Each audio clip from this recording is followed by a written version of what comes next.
Good evening. Welcome to Daunt Books. Welcome to yet another remote event. I hope and pray that it's one of the last remote events that we bring you. But it's a real pleasure to bring you, once again, Tim Marshall, here to talk about the power of geography, 10 maps that reveal the future of our world. A sequel, in a way, to the wonderful Prisoners of Geography, one of the great books of the past 5 years now it is, I think, Tim, since it came out. Tim, welcome to the show. Thank you. Yeah. And thanks for the invite. It's so lovely to be surrounded by all these books again. Well, it's a pleasure. I mean, I think we've all realised here that it's one thing to be surrounded by books, but we really need the people around us. Yeah, just sell them. which happily is not too far away. But congratulations on the book. Thank now, you. 5 years ago, Prisoners of Geography was one of those books for us as booksellers and as readers, which I think led a lot of people think they finally understood this crazy world that we live in. There was a brief moment of clarity where we thought we knew how we'd got to where we were, and we thought we knew where we might be going. That sadly has all gone out of the window. But what, in the meantime, brought you back to this format of 10 maps? Because you looked through different prisms in the meantime. Yeah. Why back to maps? You're right in the introduction saying it's something of a sequel. But what I actually did after Prisoners of Geography was then write two more books, Worth Dying For and then Divided. One about flags, one about all the walls that have been built everywhere. But in fact, both of them really about current affairs, nationalism, the growth of nationalism. And all of them rooted, to a great extent, in geography. And I did think of them as a trilogy. But then I was thinking, okay, what am I going to write? Because I want to write something new. I spent 3 months writing a book about gold, and then my heart just wasn't in it. And I just junked it and thought, actually, this is what engages me. So the original looked more at the much bigger players, India, Russia, and then Africa as a whole, etc. And because of some of the changes, I wanted to take the same approach, because it does start from the same premise, that a country's story starts from where it is located and where its rivers lead it and where its mountains border it. That's where your story starts. And take it for some of the smaller players, precisely because I'm arguing we're clearly in a multipolar world. Was bipolar, easier to understand. Brief moment of unipolar, the American over 10, maybe 20 years. But as America has slightly retreated back into the world, and the Cold War obviously is over, we're in this period of multipolar power, I suspect, before we eventually come back to a Cold War, but a new one. And within that multipolar world, the smaller players have actually got a bit of room to jostle, especially those with sharper elbows.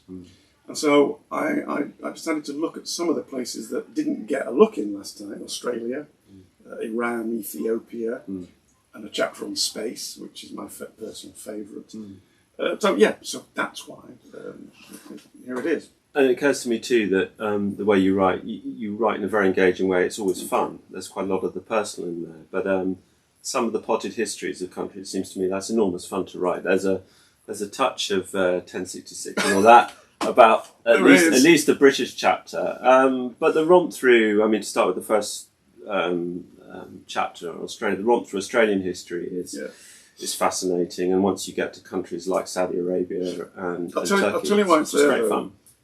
This starting point of every country journey starts from where it is, which is a statement of the obvious in one way, but it's something we don't actually think of. But you must then, once you understand the geography, layer on the history. And then, when you layer on the current affairs, present-day politics, those other things, perhaps not layers, but platforms, though the current affairs then make much more sense when you know about that geography and that history, and that's why this is happening now. Yeah, it struck me that, and we'll come to Australia in a minute because it doesn't quite apply there, but many of the chapters are looking more at the internal tensions caused by the geography than they are the external ones. They may have external implications, but a great deal of it is fascinating, particularly for the way, say, Iran, to take Iran for instance, the way internal tensions, and even Spain, are absolutely driven by the geography, more so than the last book. We're looking inward a bit more, aren't we? Yeah, Africa, obviously, you do a whole continent in one chapter, whereas this, I've got an African country in Ethiopia, where there's a whole chapter just on Ethiopia. You mentioned Iran. I think it's useful to frame it by framing the country's geography and explaining, look, there's a crust that runs around it, mountains. You want to invade Iran, you've got to go through them. Yeah. Even when you get into the interior, it's all desert and salt mud flats. Because that gives you this grounding of why, A, they behave the way they do and why other countries around them behave the way they do. And then when you bring it up to date, having talked about the great sweep of Persian history, which ebbs and flows across Mesopotamia all the way to Greece, and you then start explaining why even now, modern Iran, which changed its name from Persia 100 years ago, it still seeks this corridor across to the Mediterranean and uses politics to do it.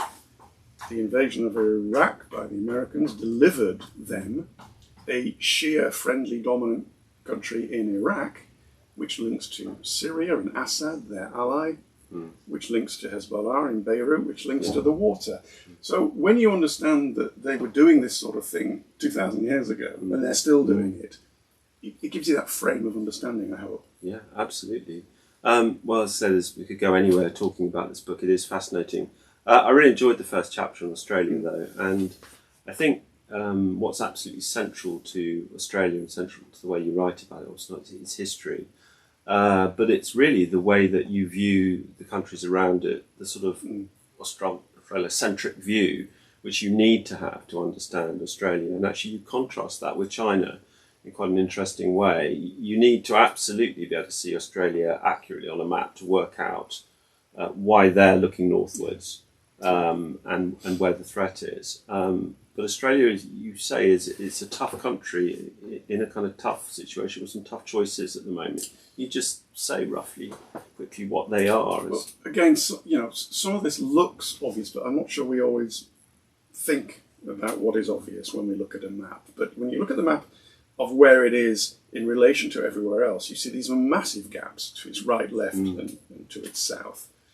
I mean, even its neighbour, New Zealand, is, I think it's 2,000 kilometres, and so it's only when you get to the north, Papua New Guinea, just a couple hundred kilometres up there, and then above that, China. So flowing from all that are so many things. One, supply lines. That immediately makes you think, well, they need to secure their supply lines. That requires a very strong navy. That requires a rich country, but with a big population. But then if we go back to it, there's no water in Australia. You cannot have a big population. Flowing from that, you better find a friend. It used to be Britain, now it's America. Why do they need this friend? To help them to protect their supply chains, which are where? Well, again, we're looking at the map and we're looking up there, and the only place that can threaten their supply chains, and it's not a case of whether they're going to or not going to China. Countries don't think like that. It's a case of they might be able to. And China, without question, does dominate its near neighbourhood, but increasingly it dominates past what's called the First Island chain. It seeks to dominate all the way down to Indonesia and Papua New Guinea, and if it does that, it seeks to dominate the South Pacific. And at that point, Australia feels exceptionally nervous. And all this, when you just look at that map, and then you work out the politics, and then you just fit them together. I thought, we should probably say that China is in a sense both peripheral and central to almost all of these chapters. Yeah. COVID is the sort of elephant in the room a little bit around here. But interestingly, I thought it comes into your discussion of Australia in the sense that clearly China is prepared to use aid, and specifically COVID aid, and possibly, I imagine, vaccines before very long to support that effort. There's vaccine diplomacy, and they are taking advantage of it because of vaccine nationalism. Because of vaccine nationalism, there's all these gaps, especially in the developing world, and China's saying, well, if the Europeans aren't going to help you, here, have all these Chinese vaccines. COVID, of course, had to be mentioned, and is probably mentioned in each chapter. However, I haven't really gone big on it, and explain why. I believe that it is not a massive world game changer. Because, from history, the 1918-1990 version of this killed 50 million people at a time when the population was an eighth of what it is now. And yet, tell me what effect it had on the Model T Ford. That had a bigger effect on the world. Tell me what effect it had on the breakdown of the Austrian-Hungarian Empire, the rise of Nazi Germany. It didn't really. And so because these big elements are partially baked in, only partially, I'm not a determinist, partially baked in by geography. So I don't think that COVID-19 is a world changer of the magnitude of other things, such as climate change, which also does get a mention. Because that is something else that I've never really written a lot about climate change, but it's very important, both in Australia. Well, it's very important everywhere, but I think of all the places, probably the Sahel region is the place that's the most important for me. We'll come to that. It's just a fascinating area. You mention in the Australian chapter and throughout the book, in fact, the Five Eyes intelligence project and the possibility of it forming a basis for a possible future realignment of power. Can you just explain Five Eyes exactly how that works?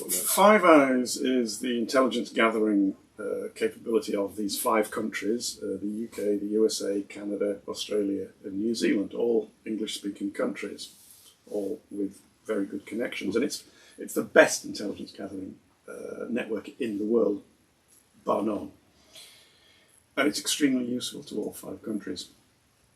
The reason I mentioned that, because it's important to all the countries, but also as the world is evolving and as the multipolar world and all as we have splintered, here is one loose connection that has stayed together.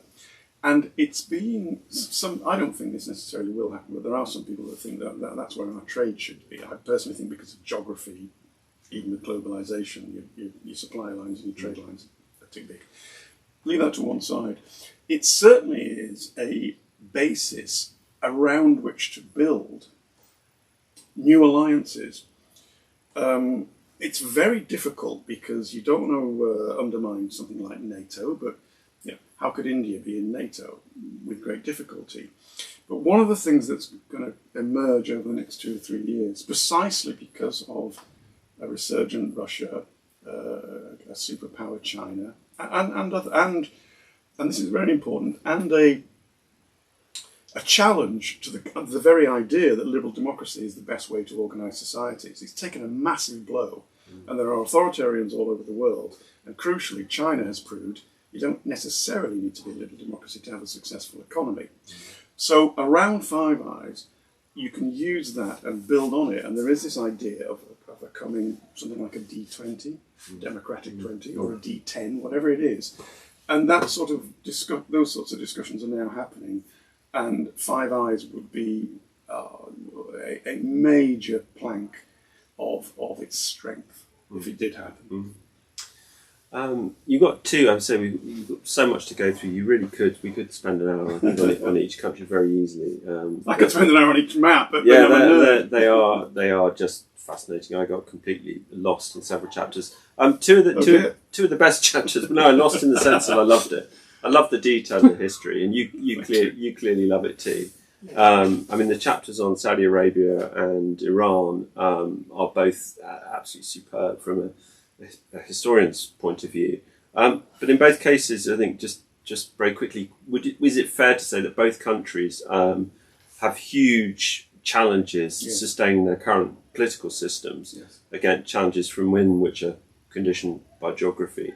And both of them are hugely constrained by choke points. Yes. I'd also, if possible, we've got 2, 3 books, I think, in the past, perhaps even 6 months on MBS. Can you just perhaps tie both countries together in, will the current political systems survive? And how are they managing at the moment? I think the Iranian current political setup will survive for several years more. Eventually, it can't. I think the Saudi one can, if it evolves and becomes socially slightly more liberal. They are both caught in different ways. I think Iran is more caught politically Saudi Arabia is more caught geographically. Iran is caught because it cannot give up its revolution. The reason the Revolutionary Guard are called the Revolutionary Guard is to guard the revolution. They believe they're doing God's work. They're not going to change. And therefore, they will continue to appear to much of the outside world as very aggressive. I'm not making the case that they always are. And so, therefore, the tensions are going to remain, which means most of the sanctions are quite likely to remain, which means the economy will still be moribund, which means that the growing young population straining at the constraints against them will continue to demonstrate, and they will continue to be shot in the streets. So politically, they're in a difficult place, the Iranians. They are also constrained by the Strait of Hormuz. They can never get out and be a sea power. Conversely, they may have the power to close the Strait of Hormuz. We've seen what happened in the Suez Canal. They could do that, but worse. Well, it's interesting you say that they've been practicing these tactics. Would they do it? Because they would also be shooting themselves in the foot. I think only if it came to a shooting match would they do it, and God forbid that would happen. The Saudis, I believe, are more constrained geographically because they're running out of time. Their whole system is based on a mix of religion and politics, in which the original deal is, this is who we are, but when you get into the 20th century, the deal is, we're in charge, this family, you'll all accept it, and we'll give you a really good life through all this oil money. The 21st century model won't work in the 21st century because they know the oil will not. It will run out, but perhaps even before it runs out, we'll stop buying it. And if you're not going to sell us oil, what are you going to sell us? You're not going to be selling us sand. And so they have to change their economic model. And they are trying to. They have read the future. They are making a serious effort to diverse. I think they own 5% of Tesla, for example. They're trying to move into tourism, technology, solar power, etc., etc. But it's a race against time for them. As you say, the problem with that is that in the end, the Americans are not going to fight to defend Saudi's solar power. And so they have to have this population that still has the same standard of living, but without the oil money subsidising it, so they better redo the economy quickly. Whilst they're doing it, and the Americans slowly withdraw from the Middle East, which has been going on for more than a decade, they need to put themselves either in a military position to be able to match Iran, or come to terms with them diplomatically.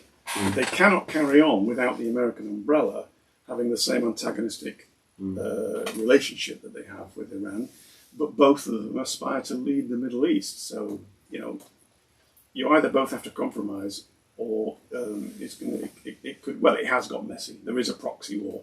It's in Yemen. Where might the Saudis look if the Americans do start to... There's a couple of places. There's several places. Nightmare level is that they buy a nuclear weapon system off the shelf from Pakistan. The Pakistanis have long had very close relations with them. And if Iran is to become a nuclear armed power, that's a great temptation for the Saudis if they haven't got their own nuclear umbrella provided by the Americans. If that's not the case, and the Americans go anyway, and you're still talking conventional, at that point they will maneuver towards either China or Russia, but more likely China, much more likely China. China's already it's in there already. I mean, no one country sells itself completely to another. There's always a bit of hedging. The Saudis are trying to be in lockstep with the Americans, but they do also buy Chinese weapons. I mean, there are limits to this. Turkey, sorry, I've just jumped to another continent almost, place, certainly. That's why Turkey broke the unwritten rule. Turkey bought a weapons system off Russia, the direct enemy, former enemy and now competitor, bought the S-400 weapons system, which is designed to shoot down F-35s, which are American. And when you test, when they test them about how good they are at shooting down these American planes, having been trained how to use this weapon system by the Russians, does none of that information go back to Russia? And that's why what I mean about there are limits. The Saudis are much, much more over here with the Americans, and therefore when they buy Chinese weapon systems, it's all right. Turkey, a semi-detached member of NATO now, that was a red line that they busted through. Yeah. And MBS, I mean... Oh, I'm sorry, I never... I mean, he's a... Mohammed bin Salman, the Crown Prince, the son of the king, the de facto ruler. He's been burnt by the Khashoggi killing and other... Khashoggi murder, I should say, and other things that have gone under his rule. The misadventure in Yemen, which the Americans are very cross about. It may have reined him in a bit to stop being so impetuous, and the young advisors around him to stop being so impetuous. I mean, the guy's 34. I think he was defence minister and he was 27, despite never having been a military person. You know, he has been behind some of the difficulties of Saudi Arabia in the last few years. We're just going to have to wait to see if he's grown up. But he just seemed to get it. He just seemed to get... That's it. You know, just because he is a character who has done, allegedly and definitely, certain things, it doesn't mean that he doesn't get the economy and isn't genuinely trying to reform the economy and slowly reform the society, opening the cinemas again after, I think it's 40 years since the cinemas closed, allowing women driving licenses, etc. Because he knows he has this young population that you know, in the 21st century with the internet, when they can see how the rest of the world is, many of them will not accept this social contract that, you know, you'll be quiet and obey, but we'll give you a decent life. It has to be, we're all going to have to work together to try and have a decent life without as many subsidies from oil. And you can have more freedom. There are limits to that freedom. Absolutely. The chapter on Britain, again, is one of these hugely enjoyable struggle for chapters. It's a near country about which I know little. I really enjoyed it. I think people probably thought what they were about to read, and what they got actually was a couple of things. There's a nice line in there. I should say straight away that the sun's never actually set on the British Empire, which is just about true, isn't it? Somewhere in there. But what I actually enjoyed about it was the fact that you reminded us of the enormous geographical advantages which this country has, and I think we forget. I don't know how long ago most of us read at school, but if you take us through just what we do have before we worry about what we're losing. Well, I want to preface that by saying, I am not a flag-waving Little England, this, that, and the other, but I do get irritated sometimes by the amount of opprobrium heaped upon anyone that actually says, Britain is quite a powerful country, because it is. You don't get to be the world's 5th biggest economy and all the other things and not be a powerful country. That's a different thing towards harking back to the empire, and they are two different things. So a lot of our earlier successes, and indeed what allowed us to rape the world, see what I mean? I'm not some sort of starry-eyed empire builder. Yeah, we went out there and we stole everything. But one of the things that allowed us to so do was our position. First of all, we had an island, especially once it was united after 1707, with an agriculture that allowed us to grow a big population. And then the coal that allowed us to fuel an industrial revolution. But even before that, we had oak trees allowing us to have a big navy. I think I make the point actually in Prisoners of Geography that Egypt, not many trees, not an ocean-going navy. Britain, loads of trees, strong oak trees. But look where we are. We're in the sea lanes of the world. We're straight out there, straight into the North Sea, the Irish Sea, straight into the Atlantic, the great trading routes of the world, whilst being parked next to one of the great markets of the world, the European continent. It's a fantastic place to be. When you look at Russia, if it wants to get its ships out, it either has to go through the ice blocks of the Arctic and then come all the way around Europe until it gets to Britain. Or come out of the Baltic Sea, which is, a rough neighbourhood, and you're very hemmed in, or come out of the Black Sea, which is only a lake, exit from it, which is controlled by Turkey, etc., etc. We're in a great position. And that's still the case for trade in the 21st century. We are still blessed by many things. We have built on the riches of the empire. We now still have one of the greatest education systems in the world, which has many, many problems. But if you want to look at the top 10 universities of the world, it's very interesting how you see who's in it. And it's not China. You point out, our problem now though is that we may be forced into competing concessions. Is perhaps the only way I can look at it. We're not being told that at the moment. The suggestion is that you can keep all of these people happy, but the difference needed to keep the EU, China, or the US happy are going to clash at some point. Yeah. Well, those are the big three, aren't they? Because those are the big three with the biggest purchasing power. And why would what's in it for them to give us really good terms? I think when it comes to the Americans, you can play a lot more politics. Why exactly is the British aircraft carrier going to sail through the South China Sea? Global Britain, yes, because even though the Americans don't need it, it looks good because they're not on their own down there.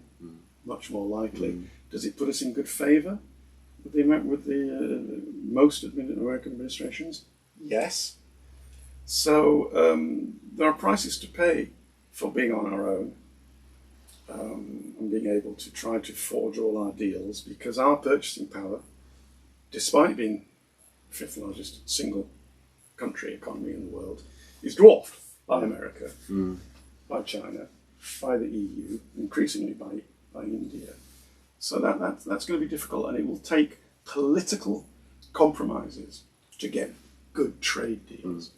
What do you think of Boris's Belt and Road that he's talking up?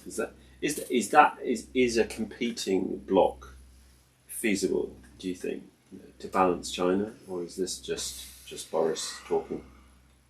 Oh, the Chinese have done it. It's a little bit tied into Five Eyes and the D20 and all the rest of it. And COVID and vaccine control too, no doubt. It would have to be American and EU led. There's a tension within that. I think it's at the moment it looks like a stretch to me. And our biggest challenge, you feel, at the moment is keeping the union together. If Scotland goes, that's an enormous problem. Can you take us through what the It's an enormous problem for a number of reasons. Again, you have to look back through history and then link it with the geography, and then understand that just because something doesn't look possible or probable at the moment, that's not the point. I'll preface this by saying in 1933, the Germans were still weak, didn't have any power. The Weimar Republic was all over the place, and 8 years later, it was at the gates of Moscow, which nobody would have. 8 years later. Now, I am not saying that France is about to invade the UK, not for a moment. But you just don't think like that as a nation state in the military when it's projecting 50 years. It's not even France. So that's the preface. This country became much more powerful in 1707 when the two countries joined together, and the back door to invasion was locked. You no longer had to station troops on the English-Scottish border on either side. B, you had greater manpower, therefore allowing them to look outwards, and also the danger of invasion from the back door was locked, because prior to that, Scotland and France had a military alliance, the old alliance. Well, that's lasted 300 years, and the modern version of that is that that's where our nuclear submarines are based, at Faslane, and mended at Kulplo. And so if we part company and the SNP is 100% committed to a nuclear-free Scotland, independent Scotland, Britain, the UK, the rump UK, loses its nuclear deterrent for X years, and that's quite a few years, until it can find a port somewhere, which is not going to be easy. They're scoping out the south coast just in case, and build a new one. So that massively diminishes the UK's standing and power in the world. It not only loses its part of its physical size, I mean more than a quarter, almost a third of it, I think, and all that coastline, and whatever riches, and the people power available to it. I mean, it's obviously it's a minority of the 60 million, but it loses all that at a stroke. And I argue that is possibly be a greater blow to Britain's standing in the world than Brexit. Fascinating. There are great chapters again here on Greece and Turkey, which full of the wonderful history they are complex, and perhaps we haven't got time to go into now. But a couple of big questions thrown up. Firstly, could gas spark a war? Yes. Yeah, it could between them. I mean, probably not. They're both NATO powers, and they've got a lot to lose, and there are big restraining influences on them. Although this is the problem that I alluded to earlier. Because Turkey is now a semi-detached member of NATO, the Americans do not have the sort of sway over them that was present in the bipolar world. This is one of these manifestations of the multipolar world, and Turkey has really got sharp elbows and pushing back out into what was the Ottoman Empire. Now they've found gas in the Aegean, but all of it is either in Cypriot waters or Greek waters. And Turkey does not accept that the Aegean is, I think 90% of it is Greek waters, because of your exclusive economic zones out from your borders, when they've got all those islands, and therefore in one direction, 200 miles of it is theirs, it's Greece.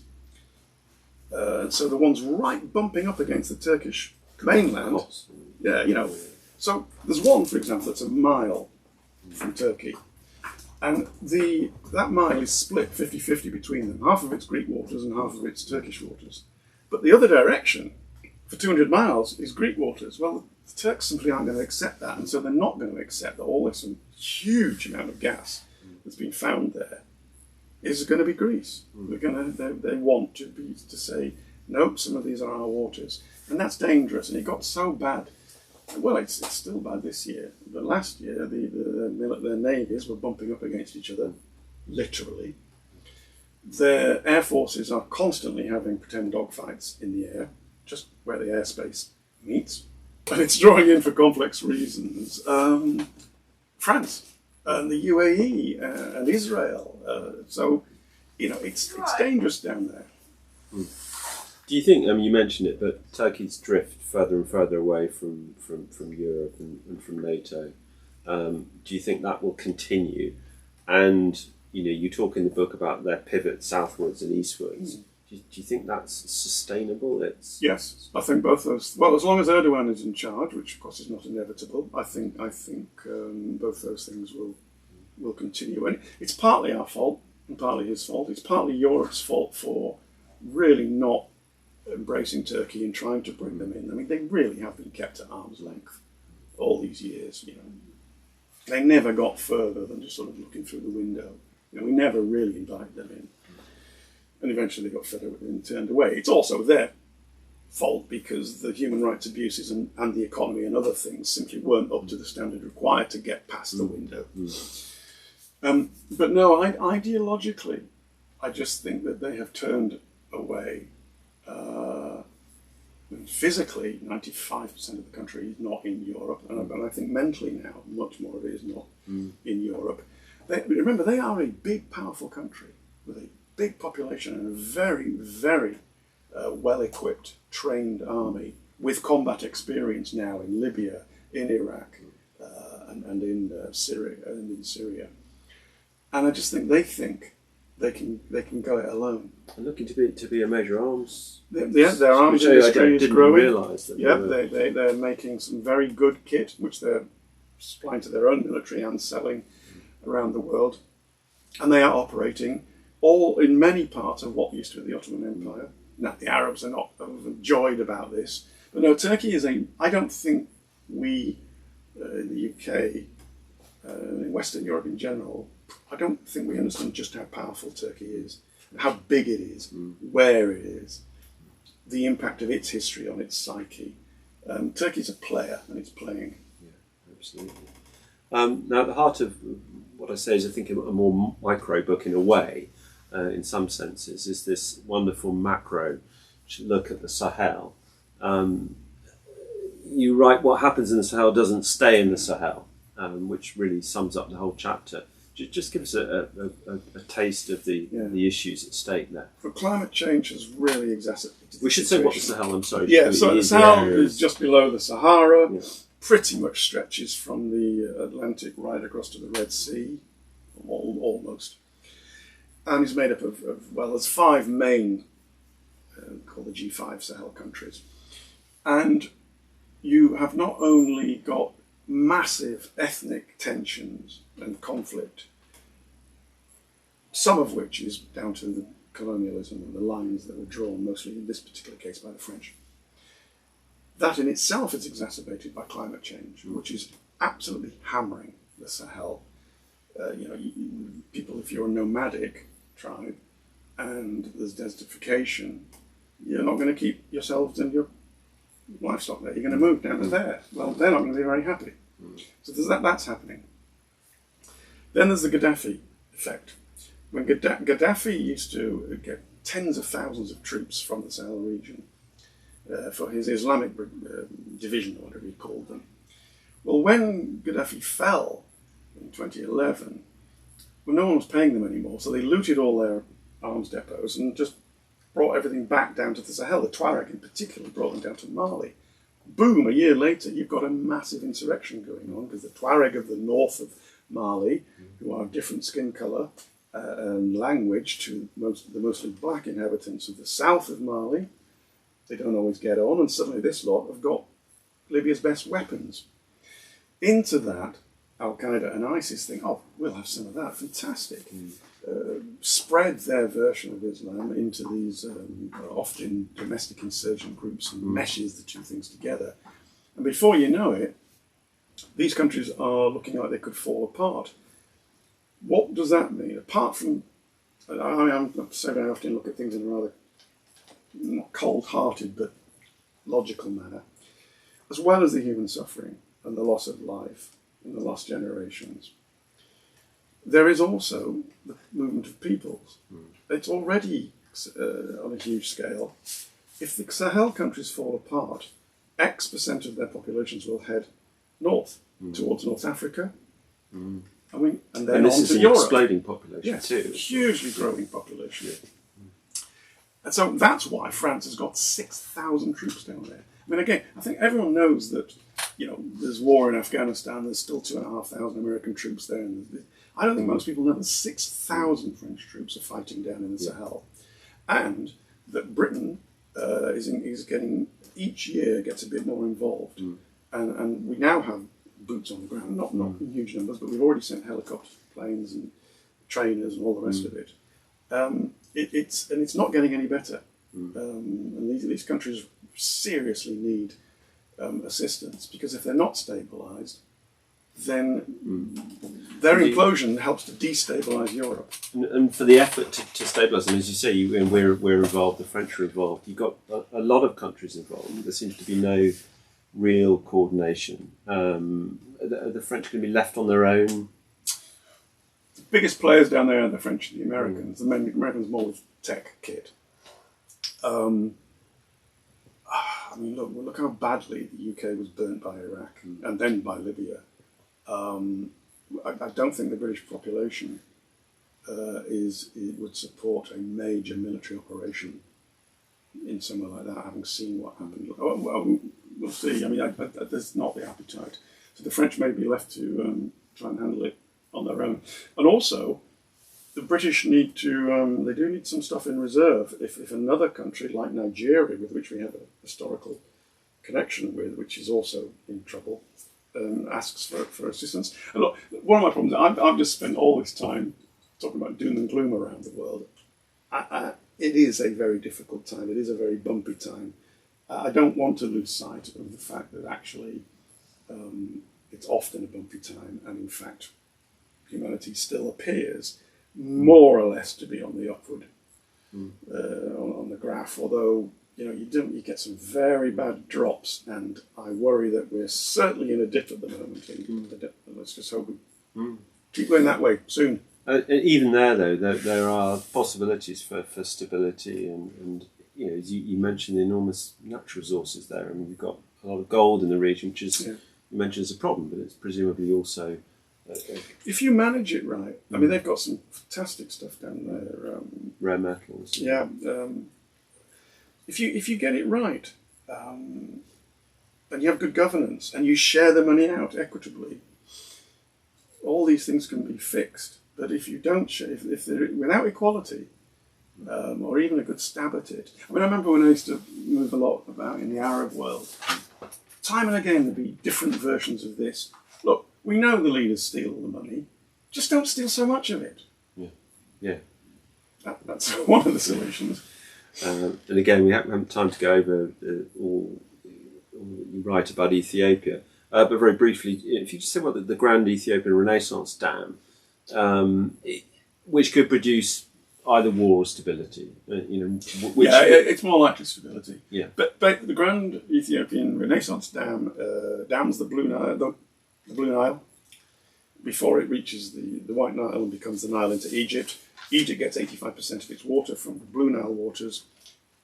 Ethiopia's hand is now on that tap. Ethiopia promises it will give them a fair share of water, but it's massive tension between them because Egypt is very nervous. No water, no Egypt. And they even did threaten. They have threatened war in the previous decades. Anwar Sadat threatened war over this issue. It seems unlikely, not least because of the distances between the countries. As for its ability to change people's lives, that's much more positive. It is said that when it's fully loaded, they're busy slowly filling it over some years. It'll provide hydroelectricity, cheap, if not free, to every house in Ethiopia. That will transform the lives of ordinary Ethiopians. If it does, and they've got a better standard of living and communicate with each other more and connect with each other more on better motorways, etc., and trade with each other more, that will then create much more of a sense of one nation, because at the moment it's about 300 languages and 9 major ethnic groups that essentially compete with each other, as we've seen in Tigray at the moment because of the civil war there. So it really has the ability, the potential to change Ethiopia. And it's also an example of how the bars of the prison of geography can be bent through technology. Again, not much time to talk about Spain, though it's fascinating really to look at the way in which I think you point out that Europe, can sit on some of the sort of regional conflicts you've got, but it might also be a motor for them to worsen because you've got somewhere else you can go. You can be Catalan and European. And also, I think you mentioned that Spain is democracy is not as entrenched in Spain as perhaps as we always assume. Do you think that's still the case? Might Spain ever return to some kind of authoritarian government? Never say never. I think they're really wedded to democracy. Having in the collective historical memory, it's very recent, that they came out of the dictatorship. I mean, I'm old enough to have gone there when it was a dictatorship. Yeah, me too. Yeah. But I think they're very wedded to it, and I think it would take something catastrophic for them to go back. But the Catalonia issue is probably the biggest challenge that they have, because if it was to go, that would encourage other places to start thinking about extra autonomy. And the geography of the country militates against cohesiveness. But no, I mean, it is a modern, vibrant European democracy, and at the moment it looks like staying that way. Well, let's stay on the positive note. Space, the chapter at the end, as you say, it's a really important, really interesting chapter. And I guess certainly from my point of view, thinking about it, I think think in terms of sort of Eddie Izzard idea of sort of you go places and you stick flags on it and you name things. Yeah. I think what I thought was great from the perspective of a reader was the way that you encouraging us to think in terms of the depths of space to near space, and that is the strategic determinant. It's not places, as it were. We've got to think differently in a way. Well, primarily, I just wanted to explain that there is a geography to space. We kind of think, well, there's this and then there's that. But there is this geography, which is low Earth orbit, and then the areas above that, and then the gravitational areas around the moon where you can, libration points where you can put a satellite or a spaceship. And you don't need any fuel because it's held in place. All that stuff. And then the analogy is very easy. It's the choke points of the world, the Strait of Hormuz, Malacca, the Suez Canal. It's the same there. Because if you control the satellite belt, you have full spectrum vision of everything on Earth. And it means you could dominate that. Secondly, that's where the spaceships are going to refuel on the really long distance journeys, because it takes more fuel to get from here to there than it does from there all the way to Mars. And so if you were to control that belt, you are the gatekeeper. You control the choke point of getting out to space. So if it becomes competition, and it looks like the Russians tested a killer satellite. They fired one already. James Bond stuff. Yeah. If it comes to that, then it will be another, as the US Space Command says, space is a warfighting domain. It doesn't have to be like that. There's massive potential for cooperation out in space, and there's massive potential for solving a lot of problems on Earth. One meteorite is known to contain enough of rare earth materials, to the value of the entire American GDP. So it could solve an awful lot of problems, including climate change problems, if we cooperate. And I am an optimist, and I do end on saying, that's the way ahead. Yeah. Well, Tim, it's a hugely enjoyable book. Thank you very much for dropping in today to talk to us, just as we all begin to sort of reopen. I should say we will have lots of signed copies that Tim has signed, ready to be bought from the website. But for the moment, Tim Marshall, for the Power of Geography, thank you very much indeed. Thank you.